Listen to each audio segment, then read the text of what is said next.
sida ay damacsanaayeen Maraykanka iyo Israa'iil wuxuu qorshahoodu ahaa inay weerar geysta khasaare ba'an hal mar ku qaadaan gudaha Iiraan kadibna Iiraan ay gantaalo weerar celisa si toosa ugu qaado dhulalka wadamada khaliijka sida Sacuudiga, Imaaraadka, Bahrayn, Cumaan, Qatar iyo Kuwait ayadoo ay Iiraan beegsanayso saldhigyada Maraykanka uu ku leeyahay dalalkaas. haddaba qorshahaasi bilowgiisii wuu u dhacay sidii ay Israa'iil iyo Maraykanka doonayeen, laakiin waxaa jira fashil aad u weyn oo ay labadan isbahaysi ee qaaday dullaanka Iiraan ay haatan wajahayaan. waana arrinta ugu weyn ee haatan jahwareerka siyaasadeed ku dhalisay Trump iyo Netanyahu. rajada ugu weyn ee Israa'iil ka qabtay kicinta dagaalkan ayaa ahaa in marka Iiraan duqayso dalalka khaliijka ay ayaguna ku soo biiraan dagaalka lagula jiro Iiraan, halkaasna uu ka qarxo dagaal ballaaran oo u dhexeeya dalka ugu weyn Shiicada oo Iiraan ah iyo 6 dal oo Sunni ah oo la isku yiraahdo wadamada khaliijka.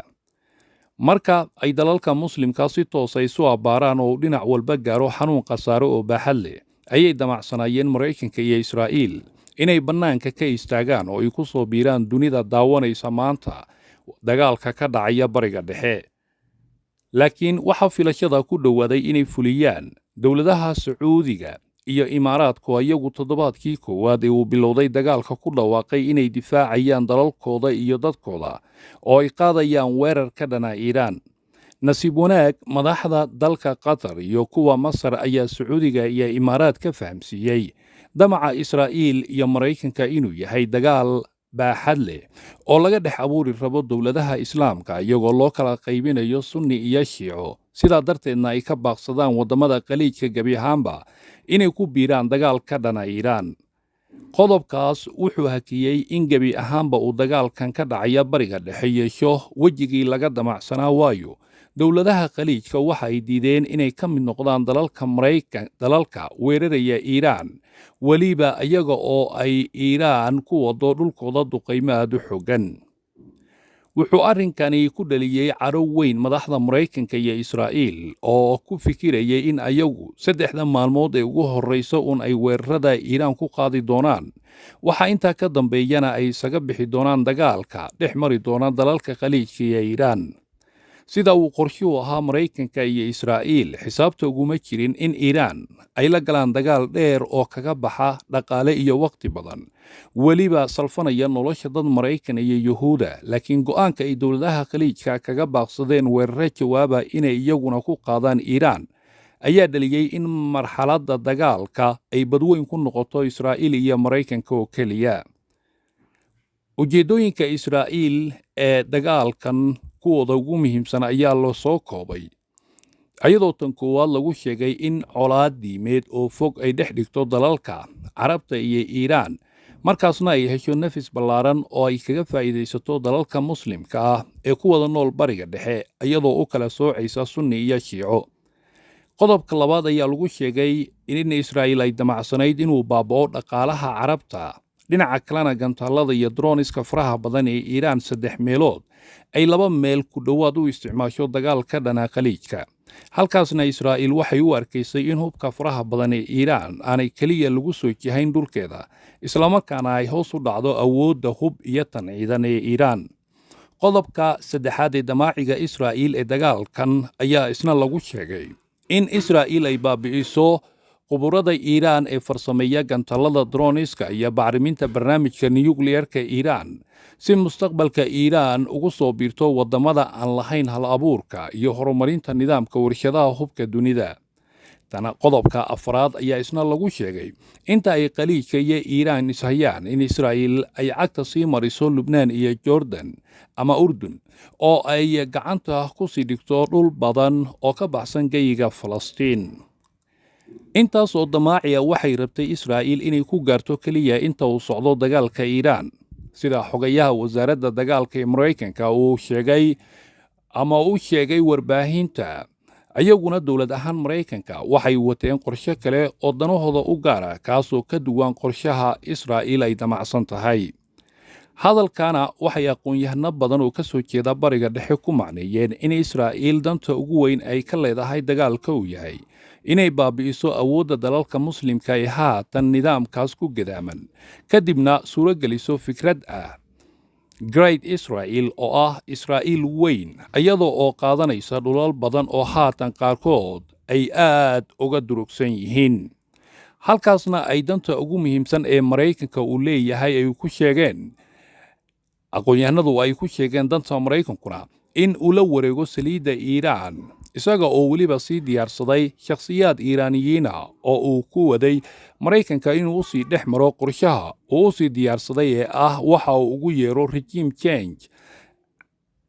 علشان in CIA-da maraykanka u sii carbisay siyaasiyiin iiraaniyiina inay hab magacuyaala ay ugu dhiibaan talada dalka Iiraan kadibna ay wax soo saarka saliidda Iiraan maamulaan maraykanka sidaana waxaa lagu qeexay doonista maraykanka inay tahay arrin boob dhaqaale ah oo loo sii sawirtay in lagu gaari karo hab aad u sahlan tusaale arrinka damaca saliidda Iiraan ee la xidhiidha waxaa nooga filan tusaale ahaan in ilaa maanta saliidda dalka Ciraaq uu maamulo maraykanka dalka Ciraaq oo dhaqaale ahaan maanta ku tiirsan boqolkiiba 97 kheyraadka ay ugu muhiimsan tahay saliidda ee dhulkaasi uu qaniga ku yahay ayaa waxaa ilaa iyo maanta gacanta ku haya maraykanka ayaa ka madaxa iibinta saliidda Ciraaq lacagta ka soo xarootana waxaa laga dhowray in ay ciraaqiyiintu toos u helaan ama dalka Ciraaqba toos ay u timaado sidaa darteed lacagta ka soo baxda saliidda ceelasha Ciraaq ku yaala waxa ay toos ugu dhacdaa bank ay leedahay dowladda maraykanka oo xaruntiisu tahay magaalada New York ee dalka maraykanka kadibna sanad walba waxa halka xogo lacag kaash oo ku jira boorsooyin diyaarad looga soo qaadaa magaalada New York waxaana la keenaa caasimadda Ciraaq ee Baghdad waxaana gacanta loo geliyaa siyaasiyiinta u hoggaansan aragtida maraykanka kuna maamula rabitaanka maraykanka gudaha Ciraaq sida waa habka ay reer galbeedka u boobaan dhaqaalaha dalal badan oo islaama haddii madaxda dalka Ciraaq ay soo taagaan rabitaanka maraykanka waxay waayi doonaan dhaqaale ay xitaa hal sano oo dheeri ah ku sii dabaraan ama nidaamka Ciraaqba ku sii shaqeeyo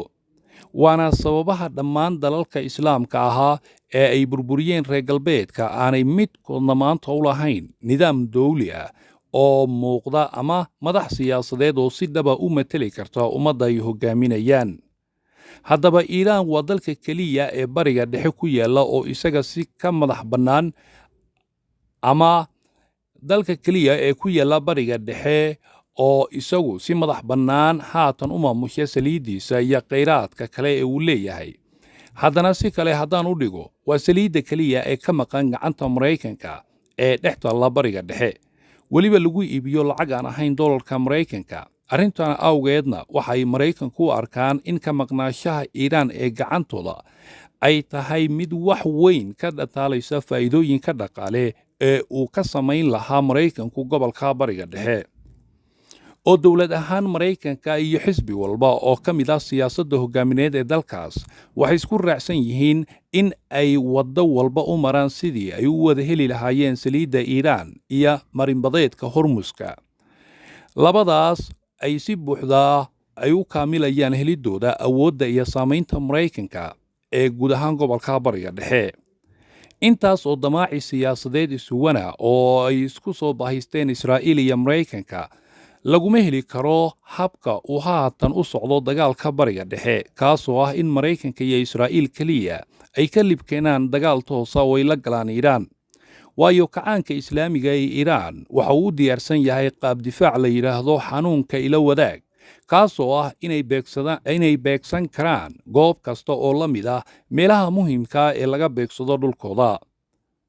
sidoo kale